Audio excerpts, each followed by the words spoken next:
नमस्कार भाई लोग का एल्बम आपके भाई मोनू सिंह। तो भाई काजल रगवानी का जो सच्चाई था वो पावर स्टार पवन सिंह ने क्लियर कर दिया है।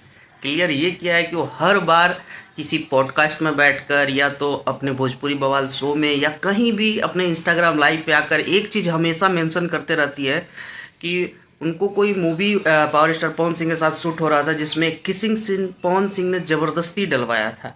उस चीज़ को क्लियर करते हुए पावर स्टार ने बताया है कि किसिंग सीन जो था एक टेक हो चुका था, मुंबई में ही शूटिंग चल रहा था उस फिल्म का, और दूसरे टेक में मैडम को दिक्कत हुआ और मैडम ने बोला कि नहीं करना है। तो जब पावर स्टार ने बोला कि जब इतना ही दिक्कत है तो आप क्या नहीं करोगे, मैं ही नहीं करता हूँ इस फिल्म को, बात ख़त्म। और उसके बाद पावर स्टार ने इनके साथ अपना रास्ता क्लियर कर लिया कि अगर आप इतना ही अनकंफर्टेबल हो रहे हो मेरे साथ तो आगे से मूवी नहीं करते आपके साथ, ना गाना करते हैं। तो पावर स्टार उस टाइम से अपना रास्ता अलग कर लिया इनके साथ, यही है असली सच्चाई। और ये हमेशा उस चीज़ को पॉइंट करके मतलब हर जगह सिंपैथी लेने का कोशिश करती हैं उसी चीज़ को बताकर।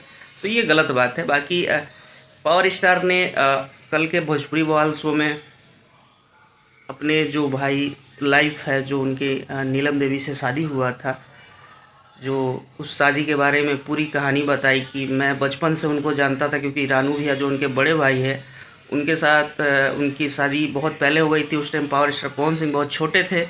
तब से नीलम जी के साथ में हमेशा उनका मतलब खेलना कूदना उस टाइम से जानकारी था, एक दूसरे को जानते थे अच्छे से। जब परिवार वालों ने डिसीजन लिया कि हाँ शादी कर देते हैं तो उन्होंने बोला कि ठीक है कर लिया शादी।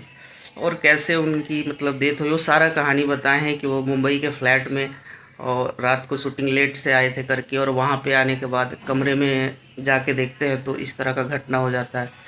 और इस बात को बताते हुए पावर स्टार बहुत ज़्यादा भावुक भी हो गए और रोने भी लगे। देख के मुझे भी बहुत इमोशनली फील हुआ। पावर स्टार मानते तो थे, उनको बहुत प्यार करते थे भाई। बाकी आप लोगों को क्या मानना है, आप लोग अपना राय कमेंट में ज़रूर दीजिएगा। बाकी तब तक के लिए जय भोजपुरी, हर हर महादेव।